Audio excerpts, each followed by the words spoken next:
गुरु ब्रह्मा गुरु विष्णु गुरुदेवो महेश्वरा गुरु साक्षात् परब्रह्म तस्मै श्री गुरुवे नमः। ओम श्री गणेशाय नमः। बोल शंकर भगवान की जय, बोल गौरा मैया की जय। हर हर महादेव। सती का प्रश्न और उसके उत्तर में भगवान शिव द्वारा ज्ञान और नवधा भक्ति के स्वरूप का विवेचन। कैलाश और हिमालय पर्वत पर श्री शिव और सती के अलग और विविध विहारों का विस्तार पूर्वक वर्णन करने के पश्चात ब्रह्मा जी ने कहा कि मुने, एक दिन की बात है, देवी सती अकेले में भगवान शिव से मिली और उन्हें भक्तिपूर्व प्रणाम करके दोनों हाथ जोड़कर खड़ी हो गई।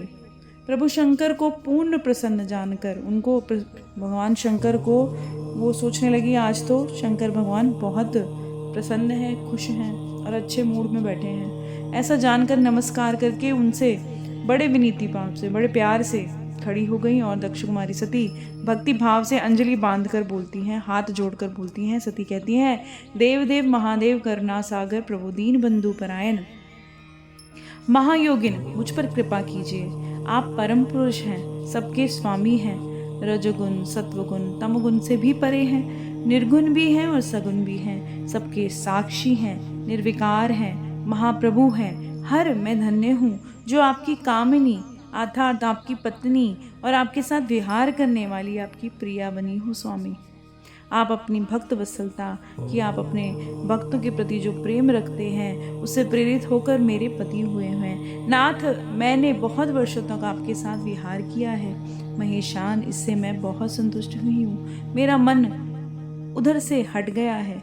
देवेश्वर हर, अब तो मैं परम तत्व का ज्ञान प्राप्त करना चाहती हूँ जो निर्तिशय सुख प्रदान करने वाला है, जिसके द्वारा जीव संसार दुख से अनायास ही उद्धार पा जाता है, अचानक ही अपना उद्धार करा लेता है। नाथ, जिस कर्म का अनुष्ठान करके विषयी जीव भी परम पद को प्राप्त कर ले और संसार बंधन में ना बंधे, मुझे ऐसा कोई उपाय बताइए और मुझ पर कृपा कीजिए। ब्रह्मा जी कहते हैं, मुनि, इस प्रकार से आदि शक्ति महेश्वरी सती ने जीवों के कल्याण के लिए, उनके उद्धार के लिए भगवान से प्रार्थना की और शंकर जी से प्रश्न किया।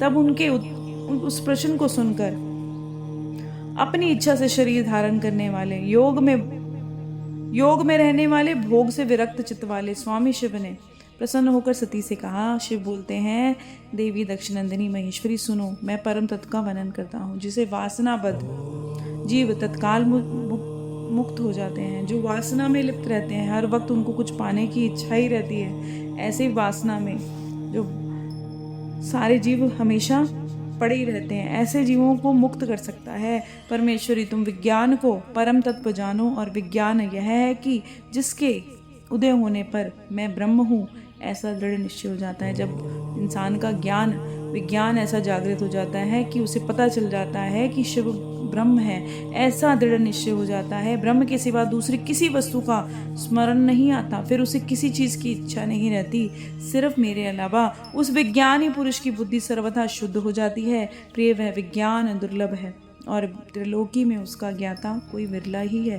पूरे त्रिलोक में कोई ही मिलेगा जिसको किसी चीज़ का लोभ ना हो, सिर्फ उसे परमात्मा ही चाहिए। वह जो जैसा भी हो सदा मेरा ही स्वरूप है, वो कैसा भी क्यों ना हो मेरे बराबर है, साक्षात परात्पर ब्रह्म है। उस विज्ञान की माता मेरी भक्ति है, जो मेरी भक्ति करते हैं, जो भक्ति देवी भी हुई हैं, जो मेरी उन ज्ञान की माता कौन है, वो मेरी भक्ति है, और जो भोग है और मोक्ष फल स्वरूप प्रदान करने वाली है, जो भोग और मोक्ष दोनों प्रदान करती है, वही मेरी कृपा से सुलभ होती है। वो भी शिव की कृपा जब होती है तब सुलभ होती है। भक्ति 9 प्रकार की बताई गई है और सती भक्ति और ज्ञान में कोई भेद नहीं है, दोनों में कोई अंतर नहीं है। भक्त और ज्ञानी दोनों को ही सदा सुख प्राप्त होता है।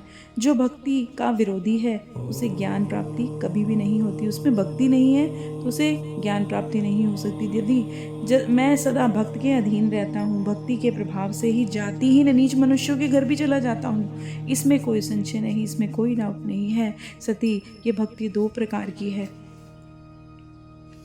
अभी 2 प्रकार की भक्ति कौन सी है?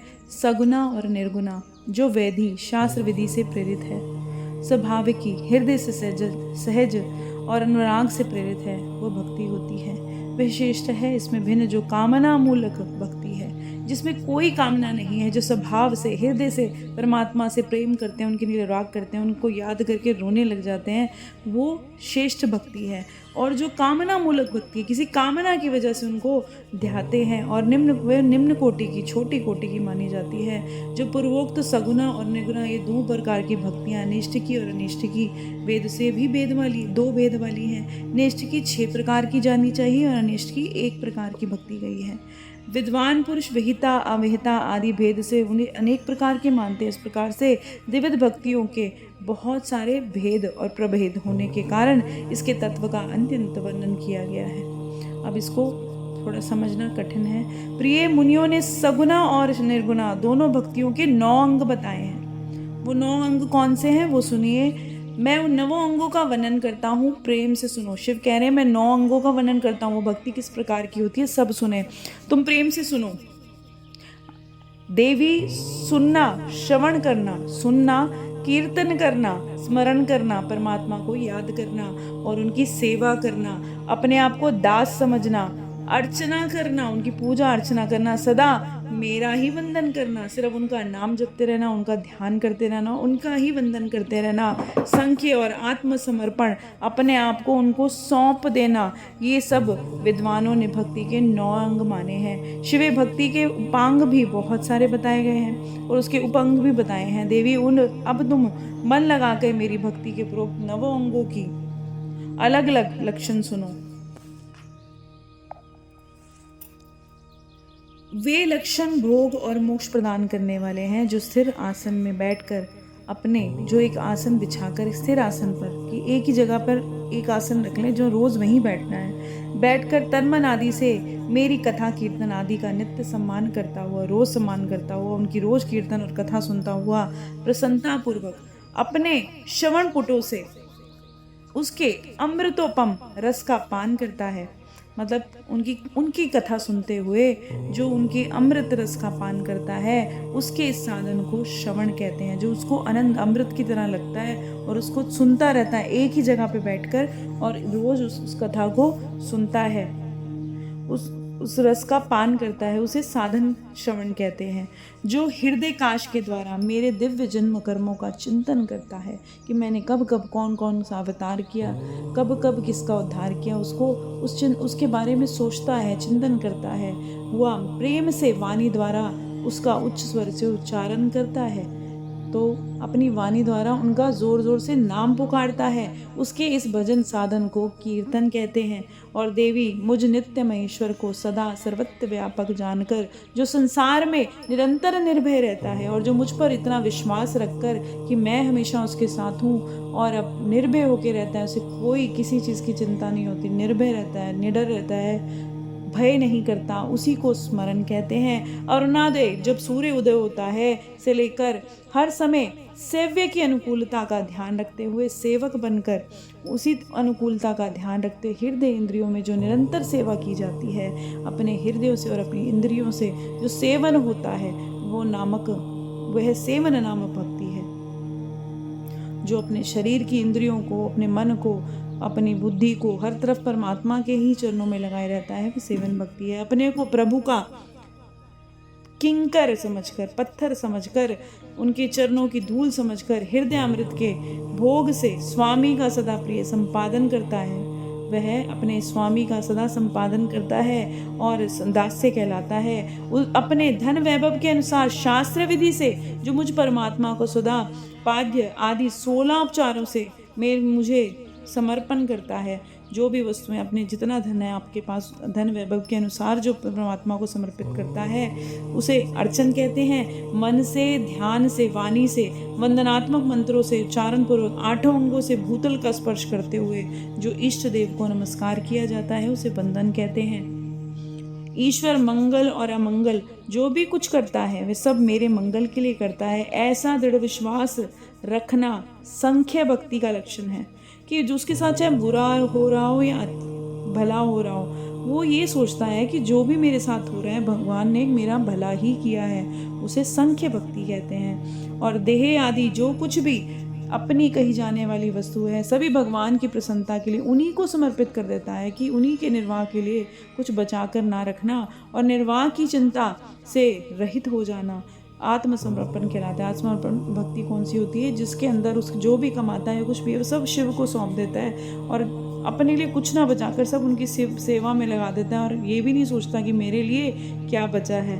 ऐसा इंसान आत्मसमर्पण भक्ति करता है। ये मेरी भक्ति के 9 अंग हैं जो भोग मोक्ष दोनों को देते हैं। इन्हें ज्ञान का प्रकट्य होता है। जब ये भक्ति को करता है, उनको किसी नॉलेज लेने की ज़रूरत नहीं होती, उनमें अपने आप ही ज्ञान प्रकट हो जाता है। ये सब साधन मुझे अंतन प्रिय है। मेरी भक्ति के बहुत से उपांग भी हैं, जैसे अब उनकी भक्ति के बहुत से उपांग भी हैं, जैसे बिल्व आदि का सेवन करना। अगर आप बेल के पौधे की सेवा करते हैं तो इसको विचार से समझ लेना चाहिए प्रिय। इस प्रकार मेरी सागोपांग भक्ति सबसे उत्तम है। ज्ञान वैराग्य की जननी है, मुक्ति की दासी है। यह सदा सब साधनों से ऊपर विराजमान है। इसके द्वारा संपूर्ण कर्मों का फल प्राप्ति होती है और भक्ति मुझे सदा तुम्हारे समान ही प्रिय है। और कहते हैं कि भक्ति जैसे मुझे सती तुम प्रिय हो, वैसे मुझे भक्ति प्रिय है। जिसके चित्त में नित्य निरंतर यह भक्ति निवास करती है, वह साधक मुझे बहुत ही प्यारा है। देवेश्वरी, तीनों लोकों में, चारों युगों में भक्ति के समान कोई सुखदायक मार्ग नहीं है। कलयुग में तो विशेष सुखद और सुविधाजनक है। देवी, कलयुग में ज्ञान और वैराग्य के कोई ग्राहक नहीं है। कलयुग के अंदर ना वैराग्य रहेगा ना ज्ञान रहेगा, इसलिए वे दोनों वृद्ध और उत्साह शून्य और जर्जर हो जाएंगे। जो ज्ञान और वैराग्य है ना, वो बूढ़े हो जाएंगे, क्योंकि कलयुग में भक्ति की कमी हो जाएगी। दोनों वृद्ध और उत्साह शून्य हो जाएंगे, जर्जर हो जाएंगे। परंतु भक्ति कलयुग में अत्यंत और सब तरह से युगों में प्रत्यक्ष फल देने वाली है और भक्ति के प्रभाव से सदा मैं उनके वश में रहता हूँ, इसमें संशय नहीं है। संसार में जो भक्तिमान पुरुष हैं, मैं उनकी सदा सहायता करता हूँ। जो भक्ति करते हैं, मैं उनकी सदा सहायता करता हूँ, उनके सारे दुख दूर करता हूँ, विघ्न दूर करता हूँ। उस भक्त का जो शत्रु है वह मेरे लिए दंडनीय है। उस भक्त का जो भी शत्रु होता है वह मेरे लिए दंडनीय है, इसमें संशय नहीं, इसमें कोई डाउट नहीं। देवी, मैं अपने भक्तों का रक्षक हूँ। भक्त की रक्षा के लिए मैंने कुपित होकर अपने नेत्र जनित अग्नि को, काल को भी दग्ध कर डाला था। प्रिय भक्त के लिए मैं पूर्व काल में सूर्य पर भी बहुत क्रोध कर उठा था, शूल लेकर उनको मार भगाया था। देवी, भक्त के लिए मैंने सैन्य सहित रावण को भी क्रोधपूर्वक त्याग दिया और उसके प्रति कोई पश्चाताप नहीं किया। सती देवेश्वरी, बहुत कहने से क्या लाभ, मैं सदा ही भक्त के अधीन रहता हूँ, भक्ति करने वाले पुरुष के वश में हो जाता हूँ। ब्रह्मा जी कहते हैं, नारद, इस प्रकार से भक्त का महत्व सुनकर दक्ष कन्या सती को बड़ा ही हर्ष हुआ।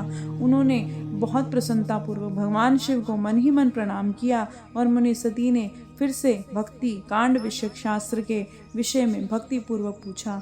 उन्होंने जिज्ञासा की कि जो लोग में सुखदायक और जीवों के उद्धार के लिए साधनों का प्रतिपादक है, वह शास्त्र कौन सा है? कौन सा ऐसा शास्त्र है जो जीवों का उद्धार कर सकता है? उन्होंने यंत्र मंत्र शास्त्र, उनके महात्मा और अन्य जीवोद्धार के धर्म में साधनों के विषय में भी विशेष रूप से जानने की इच्छा प्रकट करी शिव के आगे। सती के इस प्रश्न को सुनकर शंकर जी के मन में बड़ी प्रसन्नता हुई। उन्होंने जीवों के उद्धार के लिए शब्द शास्त्रों का प्रेम पूर्वक उनसे वर्णन किया। महेश्वर ने 5 अंगों सहित तंत्र शास्त्र का, यंत्र शास्त्र का और अलग अलग देवेश्वरों की महिमा का वर्णन किया। मुनीश्वर इतिहास कथा सहित उन देवताओं के और भक्तों की महिमा का, वर्ण आश्रमों और राजधर्मों का भी निरूपण किया। पुत्र और स्त्री के धर्म की महिमा कही और कभी न कष्ट होने वाले वर्ण आश्रम धर्म का और जीवों को सुख देने वाले वैदिक शास्त्र, ज्योतिष शास्त्र का भी शिवजी ने ही वर्णन किया है। महेश्वर ने कृपा करके उत्तम सामुद्रिक शास्त्र का और भी बहुत से शास्त्रों का वर्णन किया है। इस प्रकार से लोगों पर उपकार करने के लिए सद्गुण संपन्न, शरीर धारण करने वाले, त्रिलोकी सुखदायक, सर्वज्ञ सती शिव हिमालय के कैलाश शिखर पर और अन्य स्थानों में बहुत प्रकार की लीलाएं करते थे। वे दोनों ही दंपति साक्षात परब्रह्म स्वरूप हैं। बोले शंकर भगवान की जय, बोले गौरा मैया की जय। हर हर महादेव।